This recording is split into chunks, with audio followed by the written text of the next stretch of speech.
Hi, welcome. We're already on session 8 of our real estate web series here at REMAX KHANE. Want to thank you for joining us again. So today's topic, we are going to be talking about, should you buy or should you wait?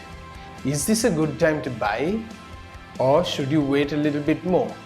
It's a very hard question to answer, but there are some questions that I would pose to you for you to weigh as you think about whether this is the best time for you to buy.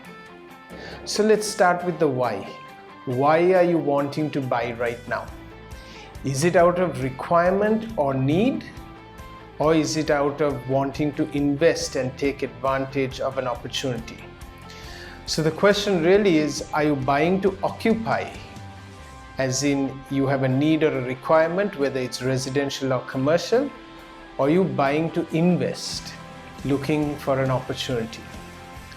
What happens if you wait? That's a question you have to ask yourself. Are you cashing out on a deposit and using that? And so then if you renew, you're locked in for a while again?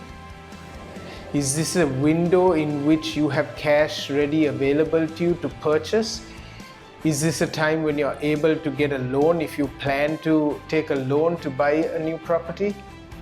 So it depends on where you are with your finances as well. What will happen if you wait? See, it is a good time to buy, but it doesn't necessarily mean that it's a good time in the areas of real estate that you are looking in. See, for example, let's take apartments and commercial buildings. This is a time that you might get good discounts in those areas.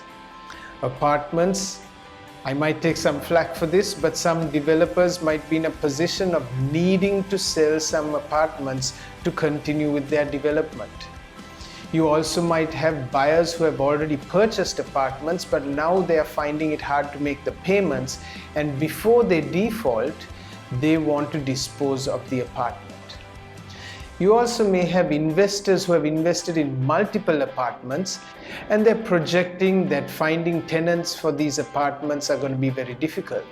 So the question for you in that instance is, are you buying as an investor or are you buying to occupy? See, if you're buying to occupy, then this wave that might be a small downturn is not something of serious concern to you because you plan to use that as your primary residence for a few years, and so you will ride this wave out, so that's not a big issue, and it might be a good time for you to invest at discounted rates. If we look at commercial buildings or commercial properties, here again, if the buildings are empty or tenants are leaving, the property owner has no income or the yield has gone down and might be looking to dispose of it.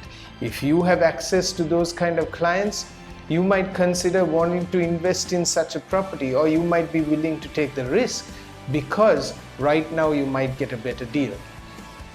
If we move over to properties and houses and lands that could be used for residential or commercial purposes, those properties, even though the price may not necessarily be going up, it doesn't necessarily mean that the price is going to come down.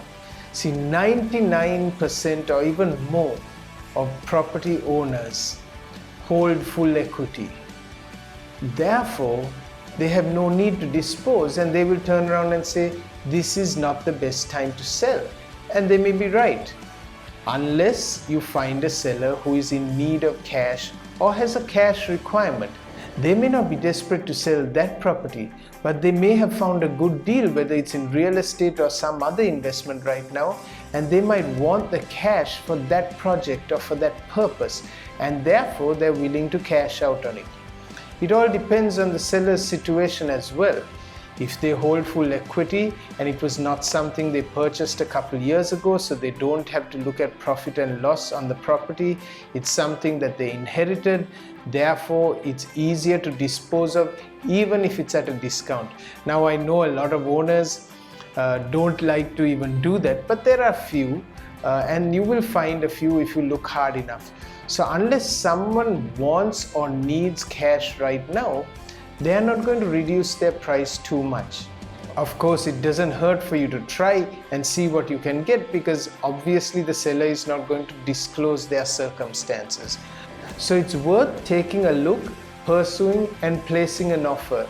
Just casually asking, what is your lowest price, what will you agree at, is not usually going to get you a proper answer. But if you place a formal offer on the table, you get to see where the seller really is at. But with all due respect, make those offers serious.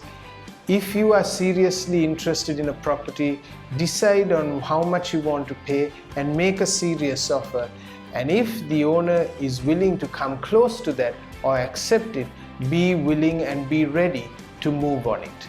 All this being said, yes, there are many owners that may not be willing to reduce their prices, but there are people needing to sell out. They have requirements. So take your time, look hard enough, you will find an opportunity. It may not be the perfect one at the perfect price, but you need to understand when you get a discounted property, it may not be a perfect property, but it will be very good value.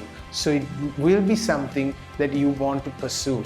And once you find that, move quickly, because there are a lot of buyers on the market, a lot of investors on the market looking for such opportunities, and it only takes one of them to see this as good value and to move forward and purchase it. I hope you found this useful. Once again, subscribe to our YouTube channel, follow and like our Facebook page, Instagram, LinkedIn for all the updates for all our properties and for alerts related to any videos coming up. We will look forward to sharing another thought with you very soon. Have a great day.